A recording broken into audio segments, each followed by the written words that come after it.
Hi, I'm Mariana, And I'm Leslie. and welcome back to this week's episode of EVTV. Whoa, what is that? I think it's a dragon. If only we knew more about Dungeons and Dragons, we'd be able to defeat them. For more about this topic, we go to Justin, Matt, and Finn. Don't worry, as a completely qualified expert, I can help you with my expansive knowledge on Dungeons and Dragons. Dungeons & Dragons has come a long way since 1974. Originally inspired by The Lord of the Rings, the tabletop RPG has undergone many revisions and even additions to get to the game that we have today. It's even had several games based off of it. However, the game wasn't as widely accepted before its surge in popularity, mostly because of the stigmas that followed the game. D&D is a game for nerds. That's very true. So it was really Stranger Things that really brought this game to light. But before that, it was kind of the loser's game. But that's a huge misconception. The other big misconception was kind of tied into the satanic panic of the 1980s.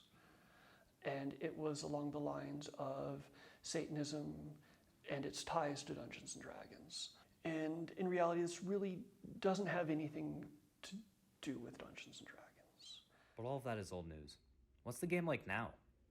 D&D to me is a chance to sit down with friends or acquaintances and have a shared experience where we tell a story together. The first step to playing D&D is building your character.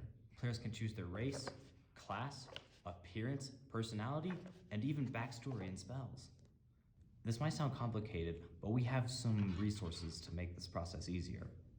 I built my first character through D&D Beyond. It's easy, it's organized, it doesn't make me want to cry. It's made the characters more accessible. People are more able to make the character that they envision. But players are only a portion of the game. Let's take a look at the Dungeon Master's point of view. My games are generally a bit more on the combat side. While they also do feature role-playing, it's really trying to find that balance. Outside of combat, I will try to make sure that everybody gets a chance to be in the spotlight and do their thing. Inside of combat, the game rules provide a very, very structured layout of how to do that. So that is mostly tracking initiative, tracking monster actions and plans. Together, the players and the Dungeon Master interact in a dynamic for telling stories and having fun. D&D is a very community-based game where the players usually work together to execute a certain quest. Yes, sometimes certain characters have other side quests, but the main goal is to work together and get quests done. It is primarily used to tell stories that are about bonding and friendship and overcoming challenges with collaboration, teamwork, and inventive thinking. So now you have some knowledge on Dungeons and Dragons. Go have fun, and don't be nervous if you feel like you'll mess up in some way. There's a first time for everything. I was incredibly nervous that I was going to screw things up and make mistakes, but ultimately, none of that really mattered. I did all of those things. I made all of those mistakes, but we still had a good time, and I learned from it. D&D is worth a try, even if it's like, oh, I probably won't like it. You'd be surprised how many different types of people would like this game. So, I encourage you, find a DM and play. Don't be intimidated. It really is, now more than ever, a game that is meant to be open to everyone. This was Matthew, Justin, and Finn reporting for Eagle Valley Student Media. I'd just like to mention that we do have a D&D game available at the library every Thursday at 4 o'clock. It is open to players new and experienced, and we're also looking for new Dungeon Masters who might want to run spin-off games the same evening. Whoa, do you hear that? It sounds like weights. For more, we go to Sam and Emmanuel. Although weightlifting classes at EVHS have become a consistently popular class to take, weightlifting as an option prompts a lot of hesitancy amongst people. According to the U.S. Bureau of Labor, only about 18% of Americans above the age of 15 took part in an exercise each day. Part of this may be that people do not recognize how beneficial exercising, and in particular weightlifting, can be. For more, we go to a familiar face. My name is Kylan Cotton City. So there's lots of benefits of being active in general.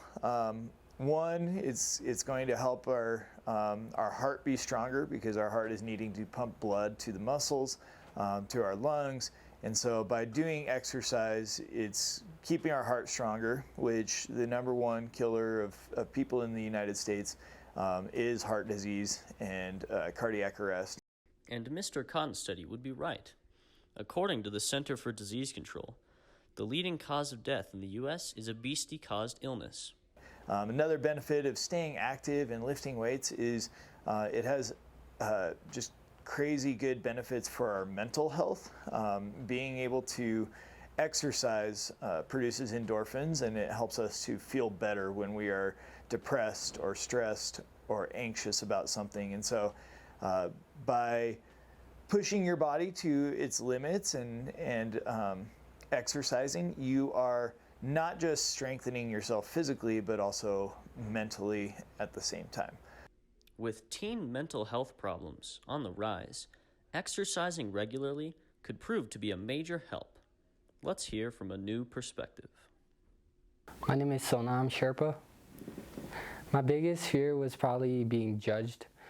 But as you keep going, you find out that people in the gym are there to motivate you and to push you harder than you would by yourself.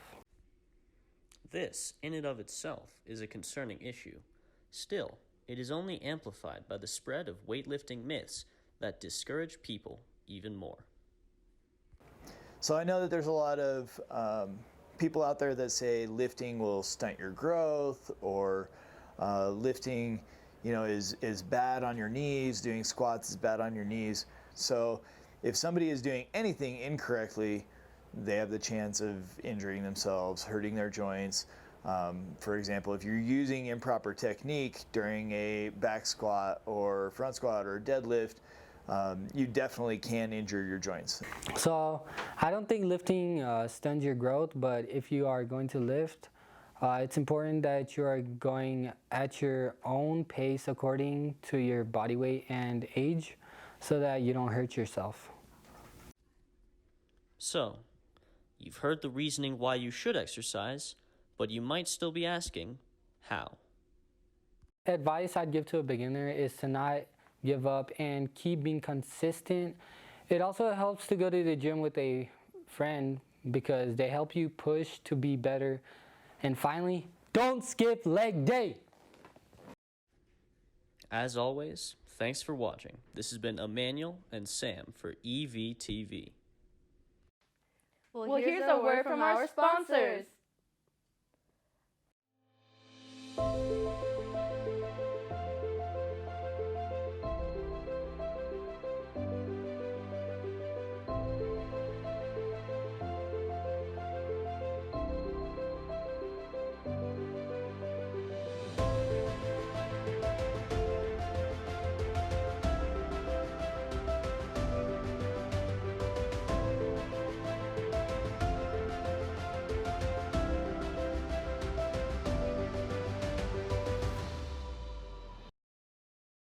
Oye, Leslie, mira mi nuevo tatuaje. Whoa, where'd you get that cool tattoo? Lo agarré en el salón de King's Tattoo. You got it in King's Tattoo Parlor?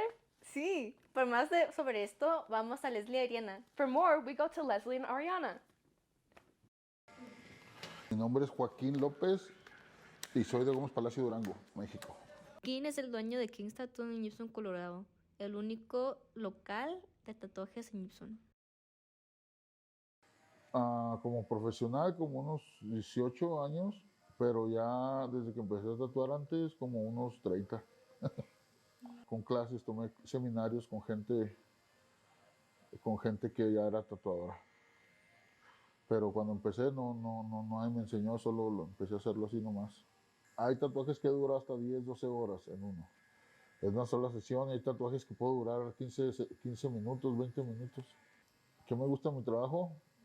Pues que hago algo que lo hacía porque me gustaba y ahora me pagan. Pues me gusta. Me gusta mucho dibujar, me gusta mucho esto. Me gusta mucho hacer el realismo, el blanco y negro, el sombreado, todo lo que sea realismo, pero en sombras, en blanco y negro, black and gray. Lo disfruto más. Papá me enseñó a tatuar a los 11 años y cuando tenía 12 para Navidad me regaló mi primera máquina. Porque es bueno en lo que está haciendo y le gusta lo que a mí me gusta también. siente suave eso. Lo que les gusta, uno tiene que hacer lo que a uno le gusta. Si, imagínate que estés trabajando en algo que te guste, y luego que vivas de eso y que te paguen, pues, ¿qué más puedes pedir, no? La comunidad de negociantes latinos es muy grande en Gypsum. Ah, pues está chido, ¿no? Que no nos ven nomás como con cara de que nomás venimos a hacer desastres o algo así, ¿no? Que también nosotros podemos hacer cosas, no nomás ellos, todo el mundo. Sí, me siento orgulloso de ser lo que soy, mexicano, 100%. Y si volviera a nacer, nacería en México, si me dejaran escoger. Somos buenos, donde quiera hay malas personas, pero la mayoría somos buenas personas. Somos amables, pues sí, que a todos les extendemos la mano, pues somos amigables. Que quiera ser tatuador, pues si quiere hacerlo, que lo haga, que le eche ganas nomás, que le ponga empeño, que no lo haga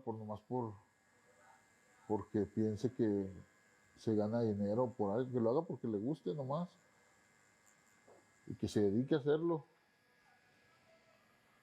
Se dedique a hacerlo y si dedica a hacerlo, pues puede aprender bien. Pues que te guste nomás, que te guste dibujar, que te guste el arte y que tengas paciencia. Paciencia para hacer las cosas. Si tienes paciencia y te gusta el arte, te gusta el dibujo, bueno, puede ser bueno para esto. Pero si no tienes paciencia, pues mejor no. Porque aquí son tatuajes, a veces estoy tatuando todo el día aquí, desde la mañana hasta la medianoche. Y hay que tener paciencia y hacer las cosas bien. Puede aprender uno. No tienes que nacerlo, si te gusta algo, lo puedes practicar.